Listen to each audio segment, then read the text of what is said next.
The post-resurrection stories of Jesus are about the priorities of God. These post-resurrection stories of Jesus set us up for a variety of conversations. The American Religious Town Hall meeting is now in session.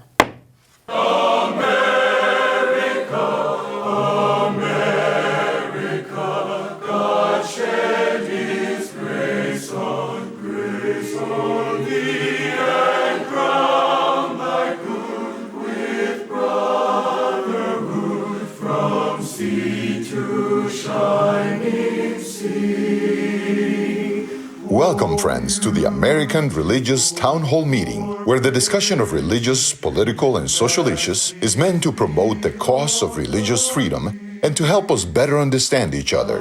And now, here is your host and moderator. Hello viewers, my name is Andrea Luxton. I'm the president of Andrews University in Berrien Springs, Michigan. We are very pleased you have joined us today for what will be our Easter Sunday special show focusing on Easter. I'd like you to meet our panelists. Hi, I'm Tom Plumley. I'm the senior minister at First Christian Church in beautiful downtown Fort Worth, Texas. We're a part of the Christian Church Disciples of Christ. And also a happy Passover. My name is Dan Levin. I'm the senior rabbi at Temple Bethel in Boca Raton, Florida. My name is Mel Robeck. I'm Senior Professor of Church History and Ecumenics and Special Assistant to the President for Ecumenical Relations at Fuller Theological Seminary in Pasadena, California. I'm also an ordained minister with the Assemblies of God, and I wish you a happy Easter as well. Welcome back, and now to today's topic. After the resurrection of Christ, the Gospel writers recount a range of appearances of the resurrected Jesus to his disciples. These are moments of explanation, such as the road to Emmaus, and moments of discovery, such as Jesus in the upper room. One of those appearances is at the shore, when the disciples are out fishing and are coming ashore without having been successful. In that short story, retold in John chapter 21, there are a number of details that seem on the surface to be irrelevant. After Jesus tells the disciples to throw their net on the other side of the boat, John, the writer, makes sure that we know that the fish that were caught were large, and we even have a number, 153. And then we have Jesus cooking a breakfast of fish ashore as though nothing they had caught was necessary. Here on the surface is a miracle with no apparent reason. But assuming that these stories of these appearances between the resurrection and ascension of Christ were selected by the Gospel writers and told for a purpose, the panelists are asked to respond to the following question. First of all, what is the purpose of this account of fishing, and in particular, the unique number of details? Secondly, as you consider all of the appearances of Jesus between the resurrection and ascension, what do you think he is doing, and/or the Gospel writers are trying to portray? And finally, how does the post-resurrection period help prepare the disciples for his departure? I'm going to return to those who started our conversation for their opening comments. Thank you. I began the program by saying that these post-resurrection stories project the church's understanding of the priorities of God. That's what they're about.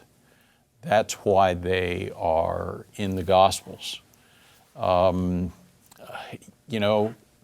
you are going to tell a story about someone who has been crucified, who has been executed in the most awful manner possible, and all the stories about how that happened and how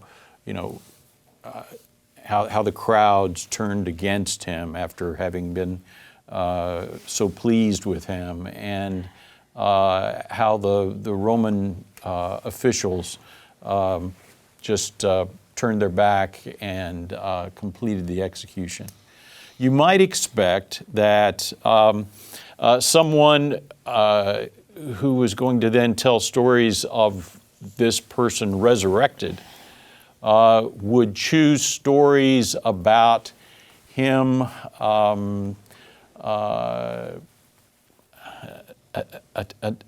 attacking Roman soldiers, going to the leaders of the religious community and or those who were in the crowd and calling for him to be crucified, and taking revenge on them.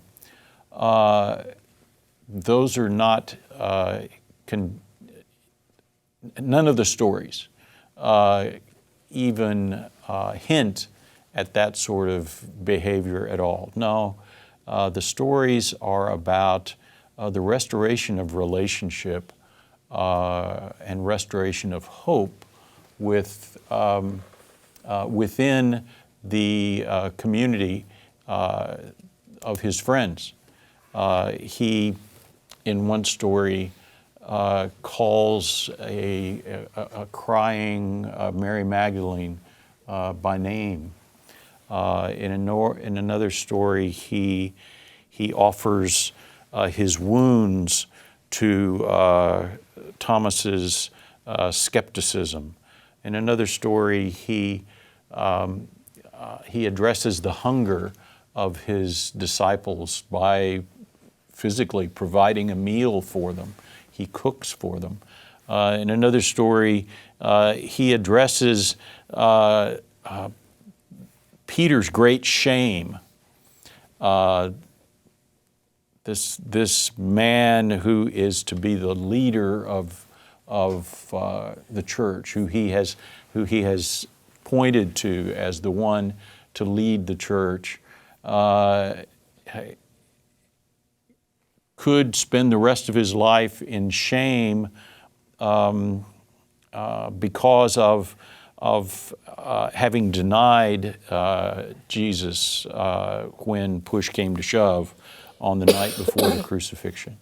He addresses that shame in a personal way with safety and with love, and then gives him a sense of direction. He says, go, feed my sheep, feed my lambs, feed my sheep. And he says it 3 times.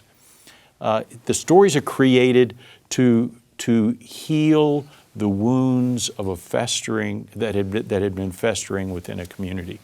And I think it's important to understand that in order to understand what the church has to say about the priorities of God. Well, I come from a tradition that is probably more literalistic in terms of its understanding of these stories. Stories can be true or stories can be false, but it seems to me that we have 4 gospel writers, and they each emphasize different kinds of things that I think are consistent with the way they're trying to report the life of Jesus and the ministry of Jesus. I don't doubt that Jesus appeared to many people after the resurrection. Number one, Paul says in 1 Corinthians, without the resurrection, there is no hope. For us Christians, there is no hope. So give it all up, in a sense.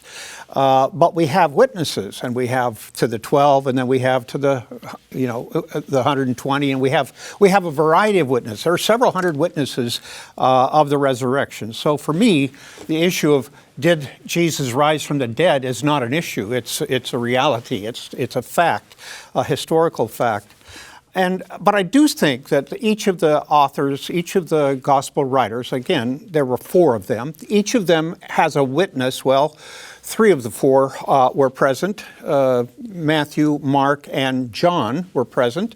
Luke comes later, but they all have a story to tell. They're setting up a conversation. In Matthew and Mark in particular, you get the Great Commission. Jesus appears to his disciples. He says, you're going to carry on, and this is what I want you to do. Go into all the world, preach the gospel, make disciples, baptizing them in the name of the Father, Son, and Holy Spirit, so forth. Luke does that, but Luke is also leading us into the book of Acts, which is what he wants to show. There's a connection between the two books. And Jesus appears to his disciples at the end in Luke, and he also appears to them again in the early part of Acts. Again, he's telling them to go, but he also says that they are to wait in Jerusalem until the Spirit or the Paraclete has come, the promise of the Father has come, and of course we see that on the day of Pentecost. So I think that again is a story, or I should say a narrative that leads us into further conversation. But John is unique in that instead of having more or less kind of a historical narrative, he is making a point about the miraculous character of who Jesus is and what he's done and so forth. And he has all these what we call signs, if you would, of what God is wanting to accomplish in the world. And this is one of those places. I'm less impressed by the sign narrative as I am in his wanting to show to his disciples, hey, I'm still here. It hasn't changed. I'm going to fix the meal that, we'll sit around this beach barbecue and we'll have fish together. And I want you to understand, I'm not a ghost, which is the thing that they thought at first, that he was. But I think he's wanting to make that. And I do think that it really opens up his ability then to address Peter in particular on the issue of his denial and his acceptance. I think that's really important to John to make that point. Thank you. Rabbi. So I can't speak to the finer points of the New Testament. But what you said something, Mel, that I was touched by was that each of the apostles have a story to tell. Yeah. And the book that guides Jews when they sit around the Seder table, as we did last week, is called the Haggadah, which means the story, the narrative, for lack of a better term. And so what is the story that we all have to tell? And as we relate the story of the Exodus from Egypt, we ask ourselves, what is the purpose of the telling and the retelling? There's a passage in the Haggadah, and there's an emphasis in that Seder ritual that we are literally reenacting. We are participating in that vicariously through the story, through the vehicle of the story. And to me, that's something that is really the most crucial part with engaging with text, is not whether those are historical truths or not historical truths, but what are the allegorical lessons. If I'm going to tell a story about how a liberated people walked through a parted sea to win their liberation, why am I telling that story? Is that to tell you that the wall of water was 30 feet high or 80 feet high? Or is it to tell me that with enough faith and perseverance, belief in oneself and in partnership with the Holy One, you can transcend obstacles you would never imagine could be overcome? Right.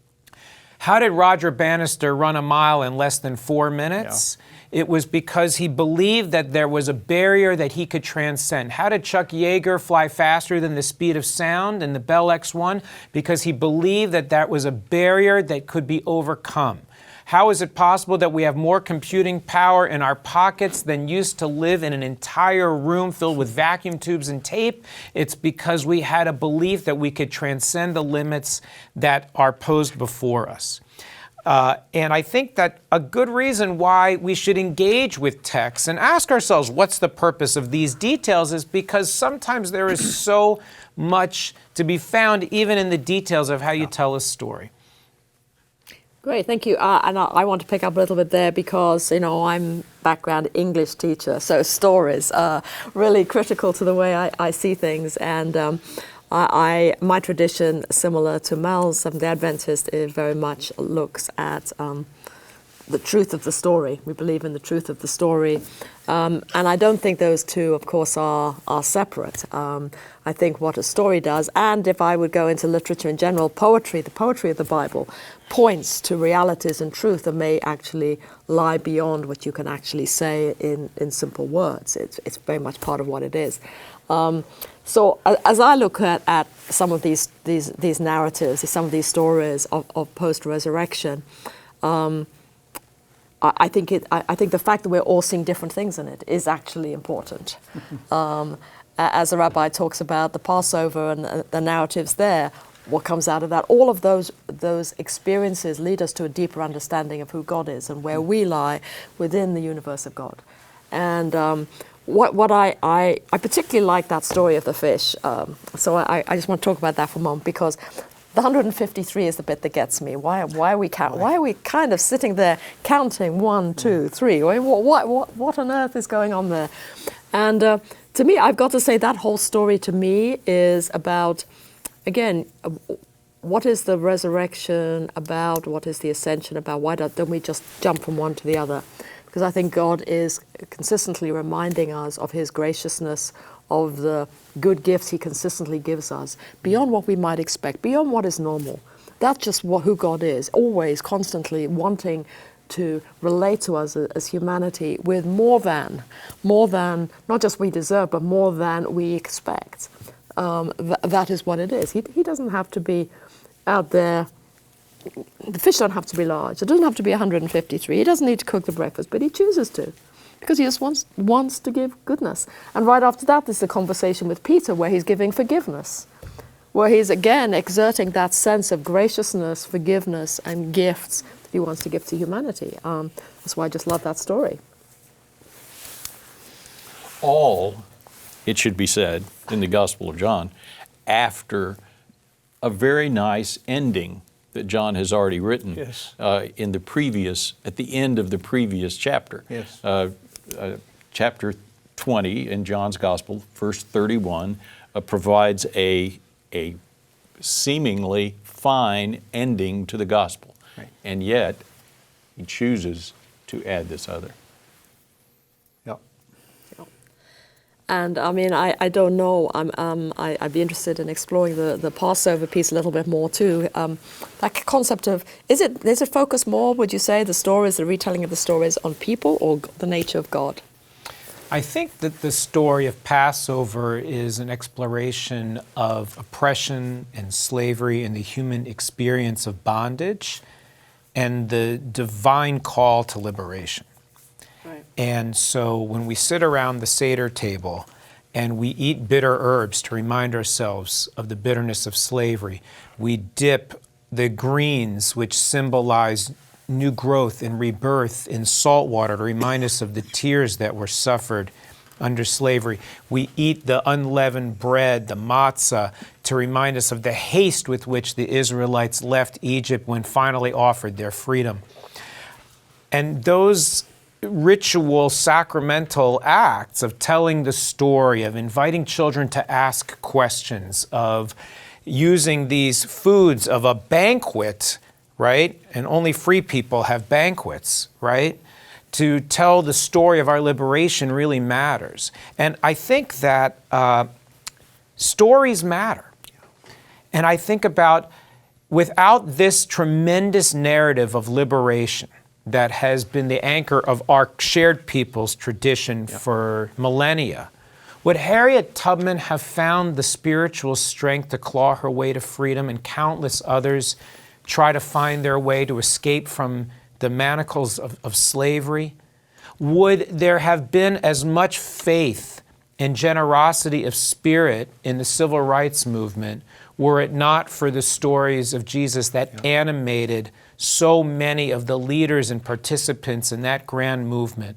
When we think about the power of story to transform the human spirit, it is truly transcendent in what words can accomplish. Excellent. I think that gets to that whole essence of the fact that when we celebrate, when we relive stories, so that whether it's Easter or the Passover, when we spend those moments in time, it does. There is a so what to it. It's not just done for its own sake. There is a so what. It does give us spirit. It does enliven us. It does give us, I think, some focus moving forward. But more after our break. Let's just have a break. We hope you're enjoying today's program. If you'd like to learn more about the American Religious Town Hall, please visit our website at americanreligious.org. That's americanreligious.org.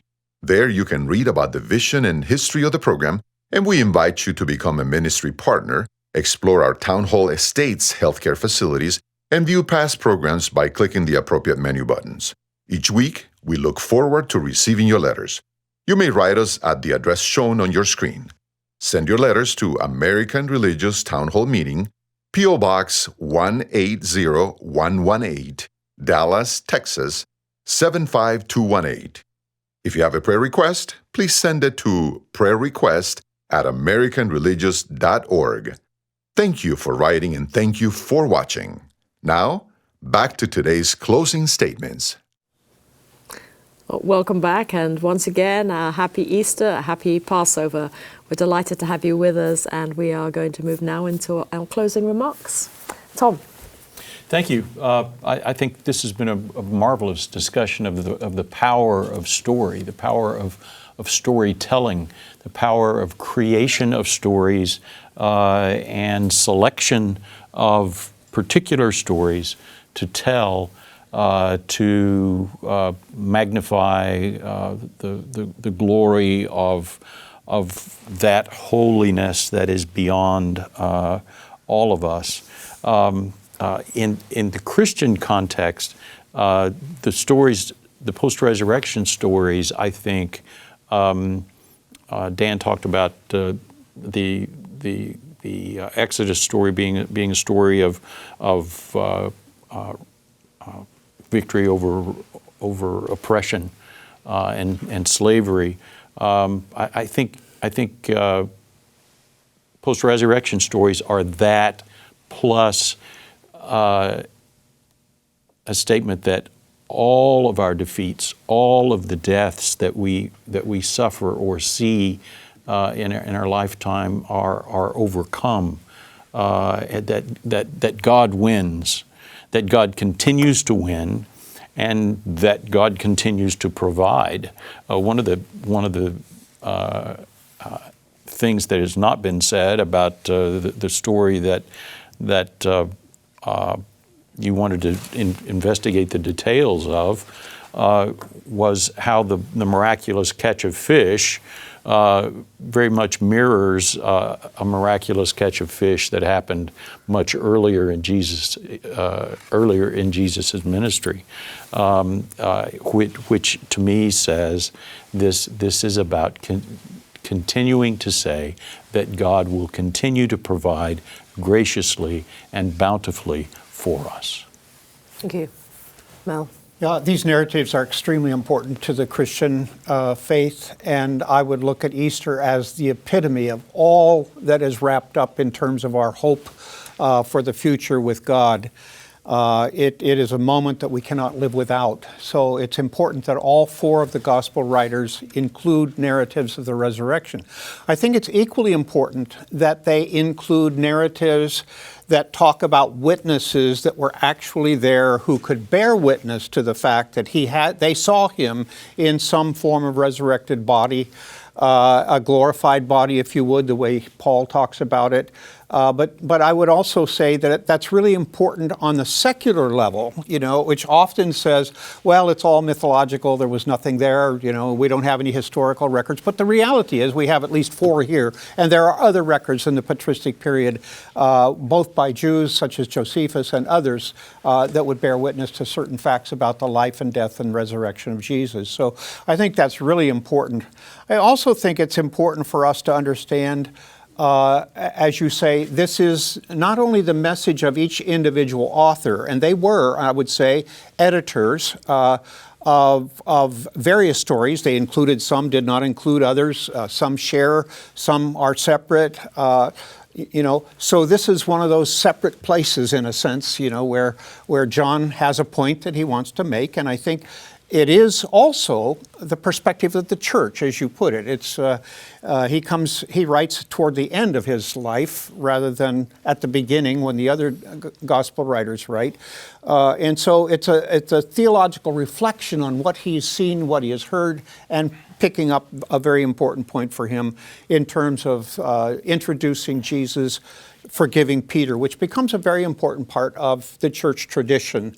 In the end. So I think I don't know about the 153 fish. I don't know about the 153 big fish, it even says, you know. But the fact is, Jesus does provide for not only the fish for the barbecue, but also the fish in the net, where there had been nothing there before. Thank you. So I think about Vincent van Gogh's masterwork, Starry Night. And I think about, well, why did he paint with yellow or blue or reds or blacks in certain ways? Why did he choose 11 stars? And why did he create that swirl in the middle of the painting and the bush in the foreground? And why the brushstrokes and the layers of paint and the way that he expressed that? And the answer is, we may never know.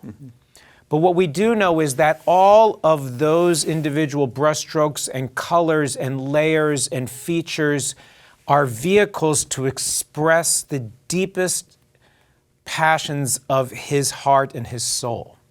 And if you open yourself up to the fullness of what that painting is trying to express, his soul can touch yours and yours can capture his. And I think that part of the power of narrative, whether it's the narratives of the New Testament or narratives of the Hebrew Bible or narratives that we tell each other, is the capacity that those words have to carry the spiritual energy of the soul that comes from the divine. And hopefully on this day when we are all telling our stories, we can feel some sense of the presence of the divine in our homes and in our lives. Thank you very much. You know, as Dan was talking then, it made me think of just what we mean when we look at talk about scriptures and inspiration, and the sense the way God speaks through humanity in order to speak to individuals. And what's interesting today is, as we have talked, it's clear that you know, we have 4 Gospels, which are 4 different perspectives. But as we look at it as individuals, we see multiple perspectives as well. And I think that is one of the ways in which God indeed speaks to us, through individuals who are writing, but then also to us as we read. It's interesting. All right, well, happy Easter again to everybody, and happy Passover, and let's conclude. The Charter of the American Religious Town Hall provides that Roman Catholics, Protestants, Jews, educators and others may appear on this program and can declare their beliefs without hesitancy.